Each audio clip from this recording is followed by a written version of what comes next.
Hi everyone. I'm a lawyer with clients in the fields of entertainment, film, screen media and social entrepreneurship. And coming along to events like this is always definitely the highlight of my job. But the sad thing is, of course, it's always the worst part of everybody else's day, because I stand up here and I say, all these amazing things that you've been talking about, you know, all this incredible enthusiasm and creativity, well, you should be really, really afraid. And so I should always start by saying, of course, I don't actually think you should be afraid. That may well be how you feel after hearing some of the things I talk about. But actually, this is a time for real excitement rather than fear, particularly with the announcement this morning of the federal government's $20 million fund over the next 3 years for funding the development of a decent computer game industry in Australia. So it's an exciting time, not a frightening time. But back to being a lawyer, you'll notice that my slides are particularly creative. Highlight of the day for everyone, I'm sure, my black and white, old school. My last joke about being a lawyer before I start is I'm going to be particularly weaselly and slippery and say, of course, this is not legal advice, you're not allowed to rely on anything I tell you. Legal advice is always very tailored to specific circumstances of a matter, and of course what I'm talking about today is just generalities. So what legal risks are there in developing, marketing and exploiting games for change? Well, the first one is that games for change are almost always developed in collaboration with more than one party. I'm just going to have some water, sorry.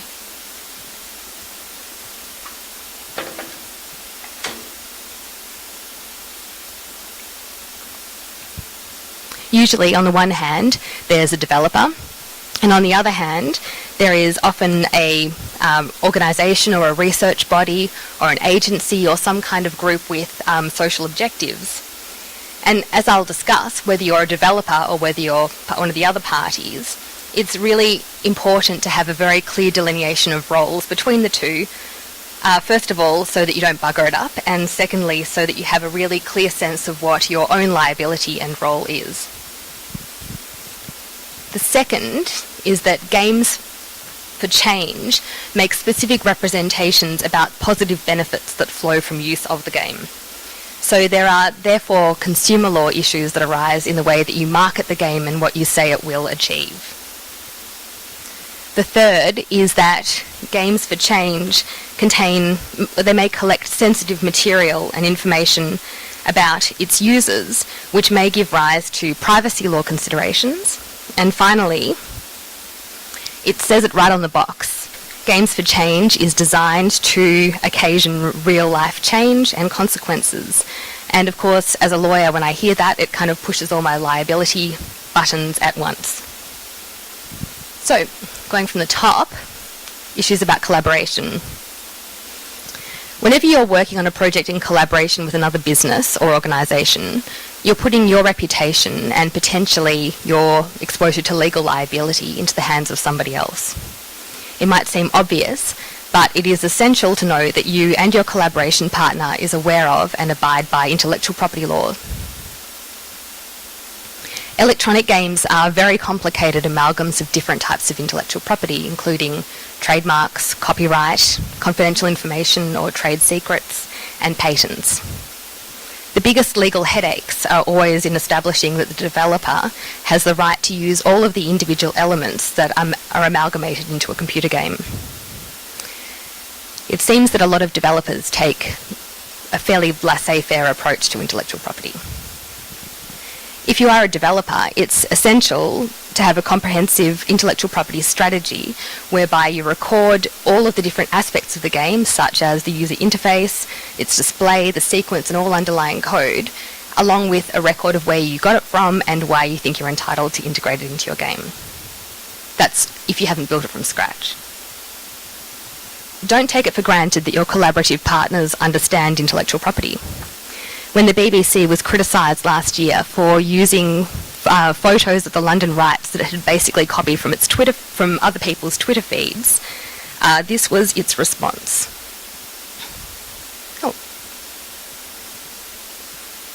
Twitter is a social platform which is available to most people who have a computer, and therefore any content on it is not subject to the same copyright laws. Well, if you agree that this is the law, then please come and see me, because this is wildly inaccurate. And I can guarantee that if somebody at the ABC who's creating content for the ABC thinks that this is the way intellectual property law works, then I'd say a lot of developers in Melbourne think the same thing. It's therefore really important when you're partnering with an organisation or with a developer that you have a really clear, detailed project or collaboration agreement, which includes warranties that neither party will breach any third party intellectual property rights, and also contains indemnities for each of the partnership parties against a breach of that warranty by the other. Oh God, what a complicated sentence, my apologies. That means that even if your collaborative partner doesn't understand or is lax about intellectual property law, you can hopefully pass the blame and the liability onto someone else. The second issue with any collaboration is to have a really clear delineation of the role between the respective partners so that you know clearly what you're responsible for and what you are relying on others for. Obtain warranties from your partner that they have the necessary skills and knowledge to perform their obligations under the agreement. This remains really important not only while the game is being built, but in the post-build branding and marketing stage, which segues nicely into the next topic, which is consumer law issues.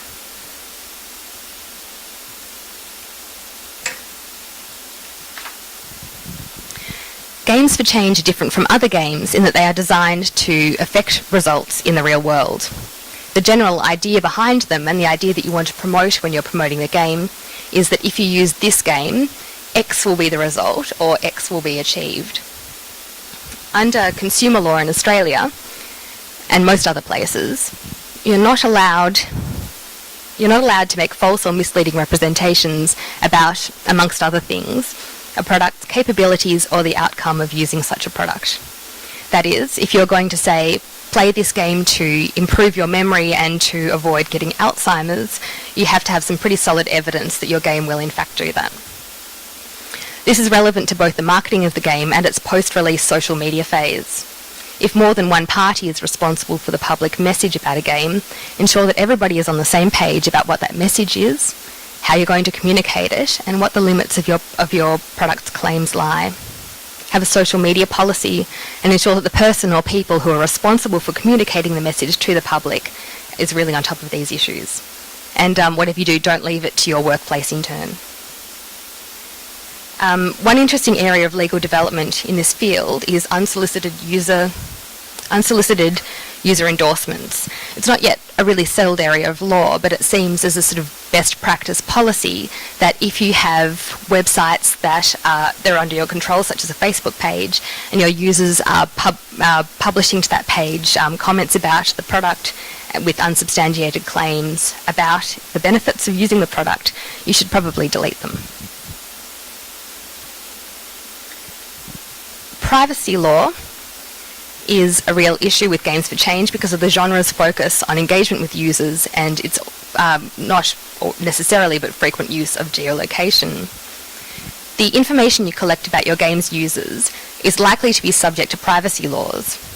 In Australia, privacy laws focus on personal data such as names, addresses, ethnicity and so on, and it provides particular protection of some categories of data, including health information, which is defined very broadly. If your game makes health or rehabilitative or similar claims and collects any kind of user data, you should speak to a lawyer about your privacy law obligations. Privacy law can be very complicated as different countries have taken different approaches to the legal protection of personal information. For example, the US has taken a very laissez-faire approach to privacy law and focuses on information that could cause harm, such as financial and medical information and any information about children aged under 13, which is under the US's Children's Online Privacy Protection Act, which provides for very onerous obligations in response to any data about children aged under 13. Oh, 5 minutes, okay. So the most important protection you can provide yourself is to have a really good privacy policy which you disclose to your users. best practice usually includes the use of pop-up notices and opt-in and opt-out options for sharing data with other users. The most important thing is to actually tailor a privacy notice to your game and to your business, and not just to copy it from somebody else, which I reckon happens about 50% of the time.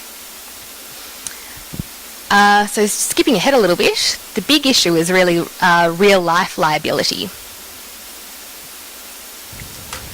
There are two ways in which Games for Change potentially increases the risk of harm to... Okay.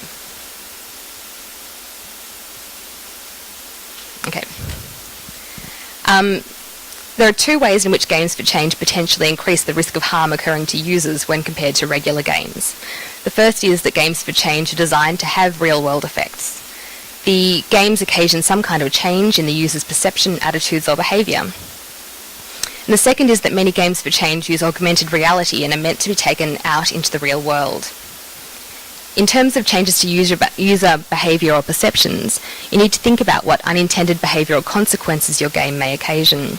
If your game deals with sensitive issues or is marketed to vulnerable audiences, ensure it's based on recognised up-to-date best practices for those topics and audiences. As a worst-case kind of example, a woman I know works in adult education, and she started to run a number of seminars on Second Life that were designed to empower women who had been victims of domestic assault. And it was all working beautifully on Second Life until some monstrous hack meant that one of the women got imprisoned on Second Life by a sexual predator, and the woman actually felt this as a bodily attack on herself, and it all fell apart rather horribly and created real liability issues for this educational institution. In terms of real-world engagement with a game, it's entirely foreseeable that a child who's playing a game designed to get kids running around outdoors may run onto a road. Or there's also a US court case arising from a game which rewarded users for being the first people to arrive at various GPS positions, and people were jumping into their cars and speeding around and having accidents, and the court held that the game's developer was responsible for having incited people to drive in a dangerous way. So in terms of how to limit your exposure in these circumstances, the really important thing is to have up-to-date, tailored and specific terms of service that are made abundantly clear to any person before they play your game. Actually, sorry, I should have said, of course, if the game can be redesigned to try to avoid these sorts of issues, that's preferable, but failing that, terms of service is the way to go. The terms of sale are often included within a game as a separate sort of click here type of document, but increasingly with higher levels of liability, it's important to ensure that your players are seeing it, and so we're now recommending that people have it as an interstitial pop-up while the game is loading. And it's very important that these be specifically tailored for your game and, again, not copied from somebody else. Of course, there's always the potential that somebody will suffer damage when using your game and may look to establish liability on your part.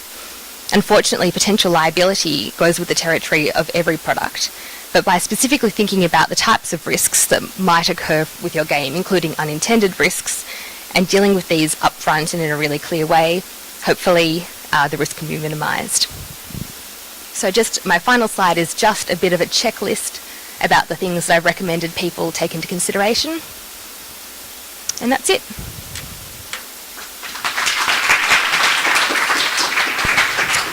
Thank you, Alex. We have time for a couple of questions. Yes, in the green.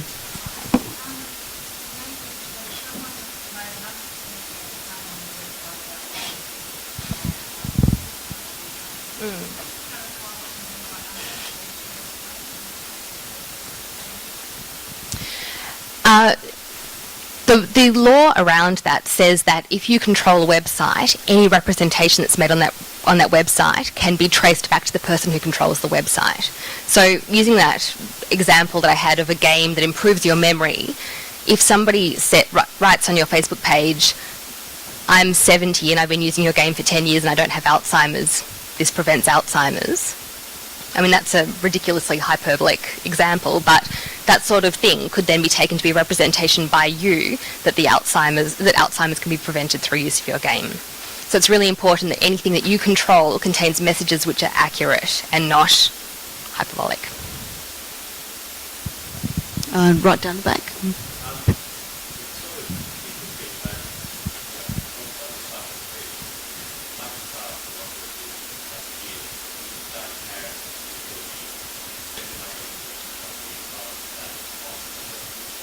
Yeah.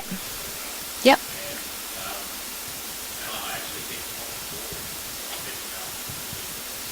Yeah.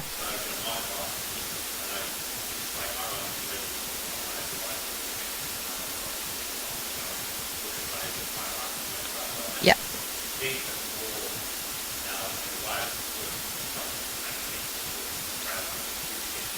Yep.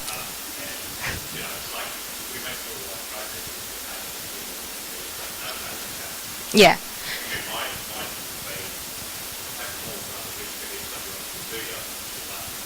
Look, yeah. There are there are plenty of lawyers who actually agree with your position on that, and in fact, you should take my presentation today more as something in your toolkit, particularly if you're looking for something like government funding, or if you're looking to make a big sale of an asset to a large American company. These are the kinds of issues that could actually be a really massive stumbling block. I agree that the law doesn't keep up with these things adequately enough, but if you are looking at getting funding or attracting investors, these are exactly the sorts of things that they'll be looking at.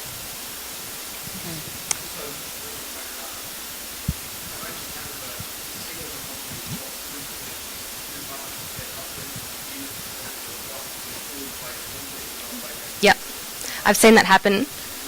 Yep. There. That's right. I've done many all-nighters trying to put inside retrospectively contracts that should have been signed 10 years earlier with employee. You know, for example, if you hire a contractor to do some coding for you, they own that code unless you actually get a written assignment of it to you. These are the sorts of things that can be really last-minute disasters, and it's a large part of my work in this area.